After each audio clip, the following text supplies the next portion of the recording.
বড় সাহেব, সত্যি কিন্তু কিভাবে বের করতে হয় সেটা কিন্তু আমার জানা আছে। সিনেমাটা পুরো দেখলাম, খুবই ভালো লেগেছে এবং লোকেশন থেকে শুরু করে সাউন্ড থেকে শুরু করে প্রত্যেকটা আর্টিস্টের অ্যাক্টিং থেকে শুরু করে গল্পের গাঁথুনি এবং যেই সাসপেন্সগুলো আছে সবগুলো আমার কাছে অনেক ভালো লেগেছে। শেষ পর্যন্ত দর্শক ধরে রাখার মতো একটা গল্প এবং সেই সাসপেন্সটাও কাজ করেছে। সো আলহামদুলিল্লাহ, ইটস ভেরি গুড ফিল্ম। সবাই যান সিনেমা হলে, ওমর সিনেমাটা দেখেন, খুব ভালো লাগবে। এক্সাইটেড ছিলাম কখন সন্ধ্যা হবে এবং ওমর দেখতে সবাইকে নিয়ে আসব। তো দেখলাম, ডেফিনেটলি খুবই ভালো লেগেছে, এন্টারটেইনিং ছিল। আমরা ঈদে আসলে এন্টারটেনমেন্ট খুঁজি, এই মুভিতে সেটা আছে এবং family bonding, family relationship, adventure, thriller, mystery সব কিছুই আছে। সো আমার মনে হয় যারাই এসে দেখবেন তারা অনেক এনজয় করবেন এটা।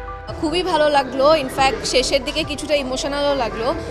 গল্প নিয়ে বেশি কিছু বলবো না, তবে এতটুকু বলতে চাই যে আমার কাছে মনে হয়েছে এটা কমপ্লিট একটা প্যাকেজ।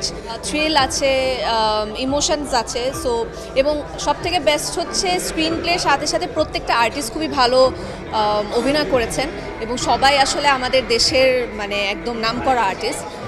খুবই এনজয় করেছি। সো রাজ ভাই, মানে মোস্তফা কামাল রাজ, শরীফুল রাজ এবং সেই সাথে পুরো ওমর টিমকে আমার পক্ষ থেকে অনেক অনেক অভিনন্দন। সারপ্রাইজ, এত ভালো একটা ফিল্ম দেখতে অ্যান্ড অনেক এঙ্গেজিং ছিল মুভিতে। পুরোটা একটা অডিয়েন্স যদি সময় মুভিটা দেখে ঢুকে যাওয়া সম্ভব একদম মুভি স্টোরির মধ্যে। টুইস্টটা তো এখন বলে দিতে চাই না অডিয়েন্সদের উদ্দেশ্যে।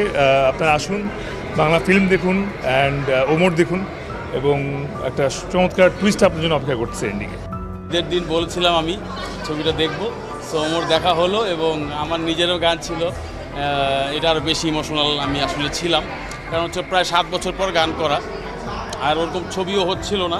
তো সব মিলে বলবো যে খুশি ছড়িয়ে যাক সবার মাঝে।